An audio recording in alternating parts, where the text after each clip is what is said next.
હે guys welcome back to કવિનાસ mini vlog. આજે છે સેટરડે અને અમે લોકો જઈ રહ્યા છીએ હાઉસફુલ 5 જોવા માટે.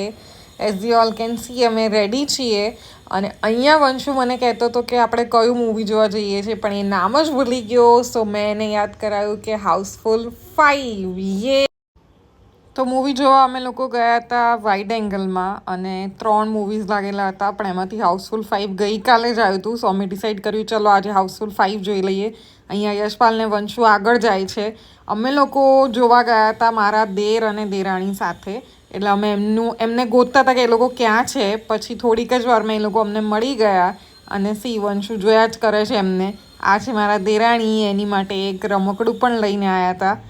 અને બંનેનો બોન્ડ બહુ જ સરસ છે, કેમ કે અમે બીજી વાર સાથે મૂવી જોવા ગયા અને અહીંયા મલકાય છે કે લઉં કે ના લઉં રમકડું આમ તેમ. પછી અમે લોકો પહોંચી ગયા સ્ક્રીન નંબર 1માં.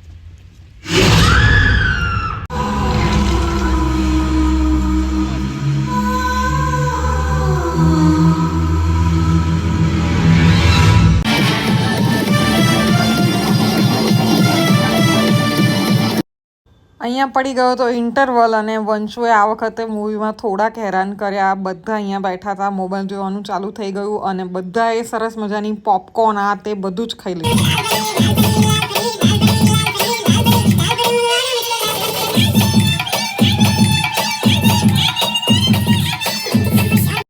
તો મૂવી પત્યું રાતના 12:30 વાગે અને 12:30 પછી અમે લોકો જમવા આવ્યા. ત્યાં બાજુમાં જ નીચે જ બર્ગર કિંગ છે, તો અમે કીધું ચલો થોડું ઘણું કંઈક ખાઈ લઈએ. મારે તો જો કે 11 હતી, પણ વંશુએ સૌથી પહેલાં લઈ લીધો આઈસ્ક્રીમ અને પછી બીજા બધા માટે આવ્યું બર્ગર, કોક, ફ્રેન્ચ ફ્રાઈઝ અને મારી માટે આવી હતી કોફી, જે તમને દેખાઈ રહી.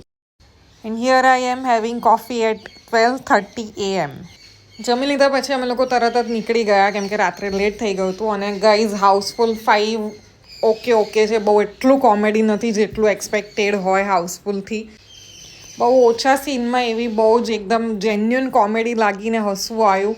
અને અહીંયા અમે લોકો પહોંચી ગયા હતા ઘરે અને પછી હું તમને નેક્સ્ટ મિની વ્લોગમાં મળીશ જલ્દીથી. ત્યાં સુધી બધાને બાય.